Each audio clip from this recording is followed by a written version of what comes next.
आपकी আদালতে মধ্যপ্রদেশের মুখ্যমন্ত্রী শিবরাজ সিং চৌহানের ওপর অভিযোগ হলো যে তিনি রাজনীতির স্বার্থে ধর্মের ব্যবহার করেন। শিবরাজজি, সত্যি কথাটা হলো আপনি ছোটবেলা থেকে একটু ধার্মিক প্রকৃতির, পুজো পাঠ করতেন, আর আমি তো শুনেছি আপনি সাধু হতে চেয়েছিলেন। আমার গ্রাম নর্মদা নদীর তীরেই, জন্ম হয়েছিল জাইট গ্রামে। আর ছোট থেকেই ওখানে সাধু সন্ন্যাসীদের আনাগোনা দেখেছি, সব সময় মানে ভিড় লেগেই থাকতো। তো ওনাদের সঙ্গে মিশে আমার মনেও ইচ্ছে হয়েছিল যে আমি ধ্রুব আর প্রহ্লাদের মতন ভগবানের কোলে বসবো।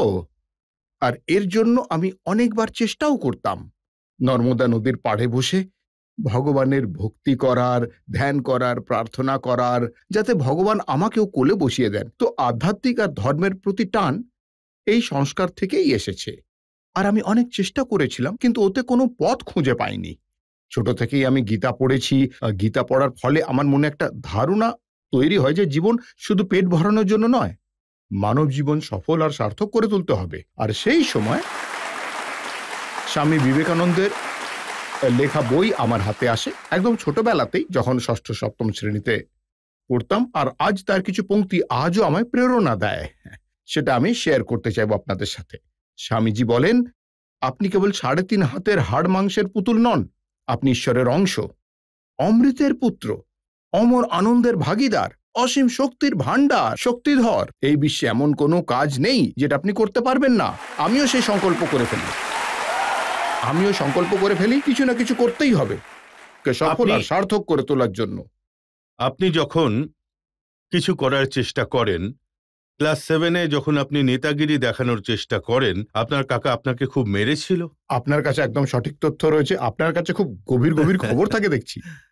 আসলে যখন আমার মনে হলো যে কিছু একটা করতে হবে, তো আমাদের ওখানে শ্রমিক ভাই বোন ছিলেন যারা, আর তাদের সন্তানরা একসঙ্গে মজুরের কাজ করত। আমি এটা প্রায় 50 বছর আগেকার কথা বলছি।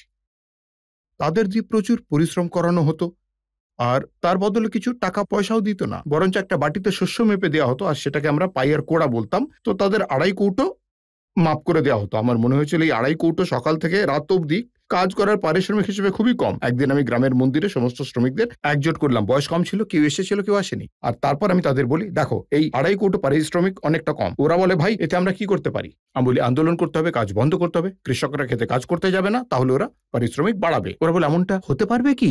আমি বলি, হ্যাঁ, চেষ্টা করলে নিশ্চয়ই হবে।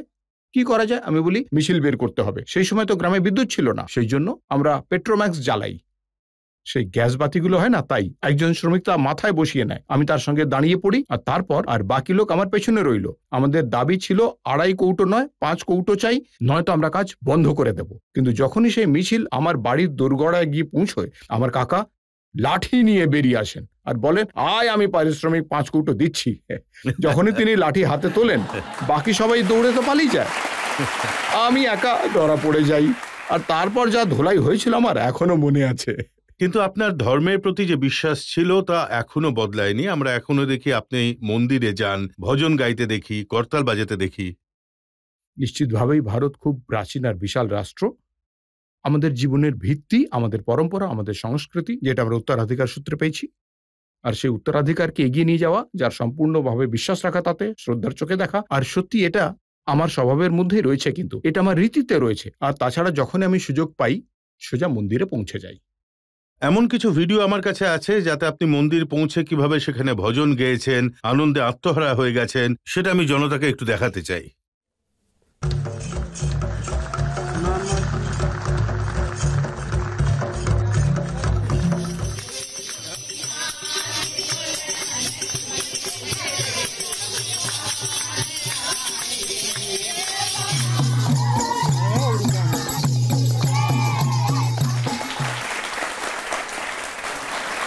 যখন আপনার বিরোধী রাজনৈতিক নেতা কমলনাথ এটা দেখেন, তিনি বলেন যে শিবরাজজি এত ভালো অ্যাক্টিং করেন যে এনার নাম তো শিবরাজ সালমান রাখা উচিত। আর যদি উনি মুম্বাই যেতেন, অ্যাক্টিং এ মধ্যপ্রদেশের অনেক সুনাম করতেন। রজতবাবু, এর জবাব আমি নই, জনগণ দিয়ে দিয়েছে। যখন উনি কথা বলেন, মানুষ আমায় কিছু ফটোগ্রাফ পাঠান, আর তো আমি ওই ফটোগ্রাফ আপনাকে আর আপনার মাধ্যমে সবাইকে দেখাতে চাইব। আমি সঙ্গে করেই নিয়ে এসেছি, একটা নয় অনেকগুলো ফটো রয়েছে। আমি চাই যে জনগণ যে জবাব দিয়েছে সেটা মানুষ দেখুক। এ তো সলমান খানের সঙ্গে ওনার ফটো, আর এ তো জ্যাকলিন ফার্নান্ডেজ। এবার আপনিই দেখুন, উনি বলছেন শিবরাজ সলমান কারিনা নাম। কাপুরের সঙ্গেও রয়েছে, হ্যাঁ, আর এটা দিয়া মির্জা। আপনি এদের সবাইকে চেনেন? আমি এতটা কাছ থেকে চিনি না, যতটা কাছ থেকে কমলনাথ বাবু চেনেন। এখন দেখুন, ফটো ওনার, চেনেনও উনি, সঙ্গেও উনিই রয়েছেন, আর আমায় বলছেন বলিউড গিয়ে আমি অ্যাক্টিং করছি। আইফা উনি করালেন, তাতে কোটি কোটি টাকা উনি খরচ করলেন, আর আমায় বলছেন আমি যেন বলিউড যাই। এটা তো জনগণের জবাব যেটা আমি দিলাম। উনি বলেন যে শিবরাজজিকে না তো আমি নাচে হারাতে পারবো, না গানে ওনার সঙ্গে লড়াই করতে পারবো, অভিনয়তেও ওনার সঙ্গে লড়াই করতে পারবো না, কিন্তু ভোটে ওনাকে হারিয়ে দেবো। ভোটে তো জনগণ নির্ণয় দিয়ে দিয়েছে, কিন্তু জনগণের মধ্যে থাকা এটা আমার ধর্ম বটে, স্বভাবও আমার। আমরা আফটার অল গণতন্ত্রে জনগণের সেবক। আর আমি সবসময় এটা বলি যে মধ্যপ্রদেশ আমার মন্দির, সেখানে থাকা জনগণই আমার ভগবান, আর সেই জনগণের পূজারী শিবরাজ সিং চৌহান।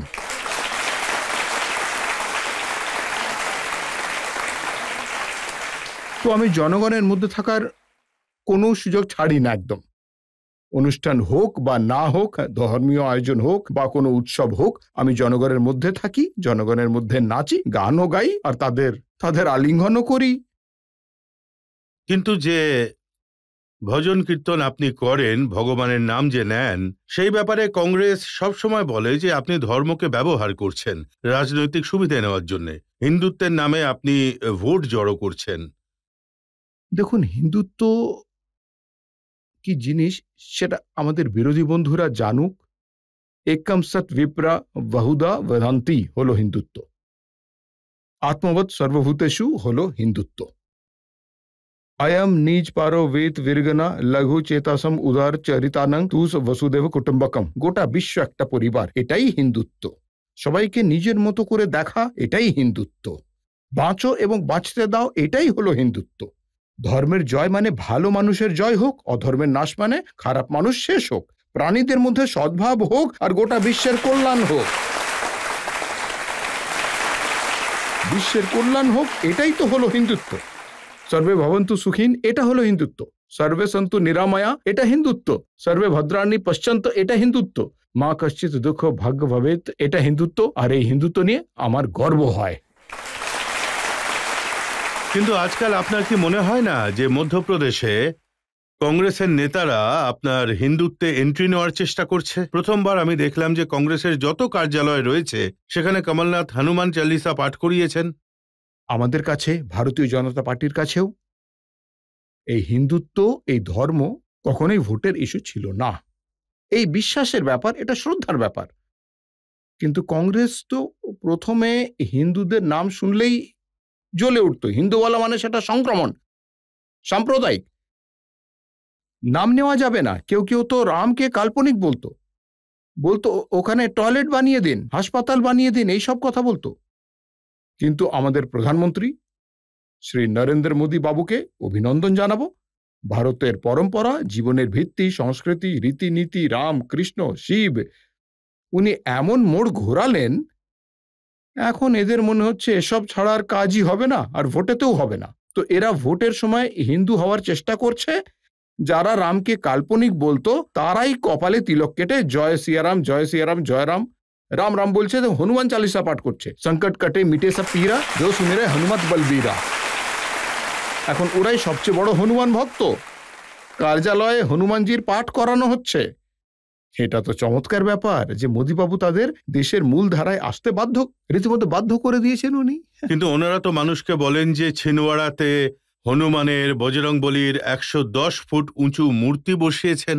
দেখুন, জাম সামলি ওখানকার খুবই বিখ্যাত একটি মন্দির, অনেক বছরের পুরনো।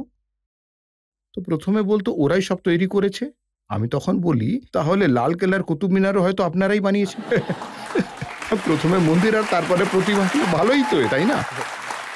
এতে কোনো সমস্যা নেই। কিন্তু আপনি দেখুন, এদের ধর্ম আর বিশ্বাস এমন নয় যে সেটা দেখানোর জন্য কার্যালয়ে পাঠ করতে হবে, সুন্দরকাণ্ড, হনুমান চালিসার, এসব লোক দেখানো ভোটের জন্য। এখন মনে হচ্ছে এসব ছাড়া আর কাজ চালানো মানে যাবে না। এখন তো সাধু সম্মেলনও করছেন। হ্যাঁ, আমি শুনেছি যে বাবা বাগেশ্বর, যিনি ধীরেন শাস্ত্রী, ওনার সম্মেলন হয়েছিল ছিনওয়াড়াতে। প্রথমে উনি আর পার্টির কিছু লোক, যারা সাধুদের প্রতারক, আরো আলাদা আলাদা নামে সম্ভাষণ করতেন, আর এখন মনে হচ্ছে যে তাতে কাজ হবে না, তো সম্মেলনও করাচ্ছেন। তো উনি বজরংবলীর আশীর্বাদ কিছু পাবেন কি? দেখুন, যিনি বজরংবলীর সেবক হন উনি তাকেই আশীর্বাদ দেন। কিন্তু আপনিও তো সমানে সমানে টক্কর নিচ্ছেন। আপনিও তো ছিনওয়াড়াতে হনুমান লোক তৈরি করার কথা ঘোষণা করেছেন। এতে খারাপ কি আছে? আমি শুধু ছিনওয়ারাতে নয়, এবং আজ নয়, আমরা যে সিংহস্ত উজ্জয়িনীতে করেছি সেখানে বেশ কিছু মন্দির পুনরুজ্জীবিত করেছি। এক নয়, একাধিক মন্দির, কারণ ওগুলো আমাদের বিশ্বাসের কেন্দ্র। আমরা উজ্জয়িনীতে মহাকাল মহালোক বানিয়েছি, আমরা ওর সাথে রামরাজা লোক তৈরি করছি। আমরা জামসামলিতে হনুমান লোক তৈরি করছি। বেশ কিছু বনবাসী রাম ভগবান লোক তৈরি করছি। সন্ত রবিদাসজির বিশাল মন্দির, যেটা প্রধানমন্ত্রী শিলান্যাস করলেন সাগর জেলা বর্তমাতে, ওটা লোক তৈরি হচ্ছে। দেবী লোক তৈরি হচ্ছে সকলানপুরে। আলাদা আলাদা সব হচ্ছে, কারণ এইগুলো আমাদের সংস্কৃতিকে ভবিষ্যৎ প্রজন্মের কাছে পৌঁছে দেওয়ার কাজ করে। দেখুন, হাজার হাজার বছর পুরনো আমাদের দেশ, আমাদের সংস্কৃতি, আমাদের জীবনমূল্য, আমাদের পরম্পরা, সবকিছু এগুলো আগামী প্রজন্মের হাতে তুলে দেওয়া, এই উত্তরাধিকারটা, এটা আমাদের ডিউটি, আমাদের কর্তব্য, কাজ। একদিকে বিশ্বাসের কারণে করছি, শ্রদ্ধার কারণে করছি, এটাও তো রাজধর্ম না? নিজের ধ্যান ধারণা, যেমনটা আমি বললাম, আমরা ওমকারেশ্বরে তৈরি করছি একাত্ম ধাম, স্ট্যাচু অফ ওয়াননেস আমরা তৈরি করছি আদিগুরু শঙ্করাচার্য মহারাজের। শঙ্করাচার্য বলতেন একটাই চেতনা সমস্ত প্রাণীদের মধ্যেই রয়েছে, জড়ের মধ্যেও জীবের মধ্যেও একটাই চেতনা, আর সেই জন্য রাম সীতা সব জায়গায় রয়েছে। সবাইকে একরকম মানো, কোনো ভেদাভেদ নয়, কেউ ছোট নয়, কেউ বড় নয়, কেউ উঁচু নয়, কেউ নিচু নয়। আর আমি মনে করি আদিগুরু শঙ্করাচার্যের এই ধ্যান ধারণা যে একই চেতনা আমাদের সবার মধ্যে রয়েছে, তার সমস্ত ভেদাভেদ আর মতভেদ থামিয়ে দেবে, শেষ করবে, আর বস্তুবাদের আগুনে পাথর হওয়া বিশ্ব মানবতাকে শাশ্বত পথের দিগদর্শন করাবে। আর সেই জন্যই স্ট্যাচু অফ ওয়াননেস আমরা তৈরি করছি, বিশ্বকে শান্তির বার্তা দেওয়ার জন্য। এবং আরো একটা কথা বলবো, এর সঙ্গে উজ্জয়িনীতে আমরা মহাকাল মহালোক তৈরি করেছি। শ্রদ্ধা আর বিশ্বাসের ঢেউ উপচে পড়ছেই পুরোপুরিভাবে। সেই সঙ্গে ওখানকার আর্থিক অবস্থাও বদলে গেছে। শুধু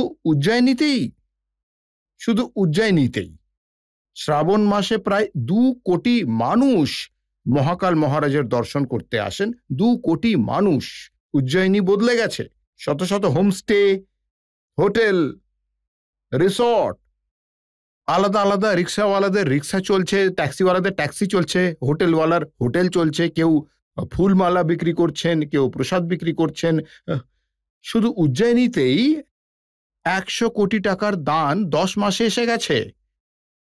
এত ভিড় হয় যে পুরো উজ্জয়িনীর অবস্থাটাই বদলে গেছে আর্থিক দিক থেকে। আমরা ওখানে যে দোকান তৈরি করেছিলাম মহাকাল মহালোকে, ওই দোকানের যখন অকশন করি, তো আপনি শুনে আশ্চর্য হবেন, প্রায় 2.5 কোটি টাকা মতন একটা দোকানের অকশনে। 100 বর্গ ফুটের দোকান, মেরিন ড্রাইভে দোকানের এত দাম হয়। তো মহাকাল মহালোক তো তৈরি হলো, শ্রদ্ধা আর বিশ্বাসের কারণ তো রয়েছেই, কিন্তু কয়েক হাজার মানুষ রোজগারের সঙ্গে যুক্ত হয়েছেন, আর্থিক অবস্থা বদলে গেছে। বিশ্বাস আর শ্রদ্ধার সঙ্গে বাকি লোকও আমরা তৈরি করছি। ওই আধ্যাত্মিক সুখ তো আমরা দেবই, সেই সঙ্গে বস্তুগত উন্নতিও করব। শিবরাজজি, আপনি তো হনুমান লোক তৈরি করেছেন, আপনি তো মহালোক তৈরি করেছেন, আপনি রামলোক তৈরি করেছেন, তাতে তো বিরোধী দলের পরলোক হয়ে গেল। ওনারাও দেখুন, আর ওখানে গিয়ে মনের শান্তি পাক আর কি। কিন্তু এই কথাটা তো সত্যি যে পুরো কংগ্রেস পার্টি এইবার খুবই শ্রদ্ধার সঙ্গে ভোটে লড়ছে। প্রিয়াঙ্কাজিকেও দেখলাম যে নর্মদা মায়ের পুজো করতে গেছেন। নর্মদা দেবীর পুজো করুক, শিপ্রা দেবীর তীরে যাক। হ্যাঁ, এবার ওনাদের একটু পরিবর্তন এসেছে বলে মনে হচ্ছে। আর এই পরিবর্তন শুধু ভোটের জন্য, শ্রদ্ধার জন্য নয়, বিশ্বাসের জন্য নয়, ভক্তির জন্যও নয়। আর এটাকে অন্যভাবে লোকে বলেন বকের ভক্তি। জনগণের মধ্যে থেকে কেউ প্রশ্ন করতে চান? স্যার, আমি আপনার গানের একটা ভিডিও দেখেছিলাম। স্যার, আপনি খুব ভালো গান করেন। আপনি কি আমাদের জন্য দুটো লাইন গেয়ে শোনাতে পারবেন প্লিজ স্যার? একটা কথা ঠিক যে আমি মাঝে মাঝে গান করি, কিন্তু খুব ভালো গাই না। ভাষণ দিয়ে দিয়ে গলা ফাটা বাস হয়ে গেছে। তবে জনগণের মধ্যে গান করি আর লোকে ভালোবেসে সহ্য করে নেন। তখন গাইতে হবে না। জনগণের ডিমান্ড রয়েছে, আপনি অবশ্যই গেয়ে শোনান। नदिया चले चले रे धारा, चंदा चले चले रे तारा, तुझको चलना होगा, तुझको चलना होगा, तुझको चलना होगा, तुझको चलना होगा।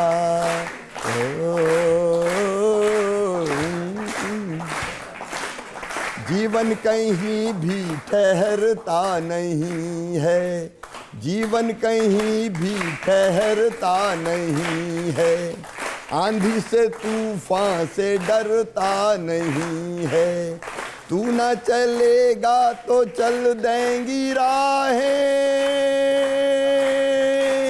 तू न चलेगा तो चल देंगी राहें, मंजिल को तरसेंगी तेरी निगाहें, तुझको चलना होगा, तुझको चलना होगा।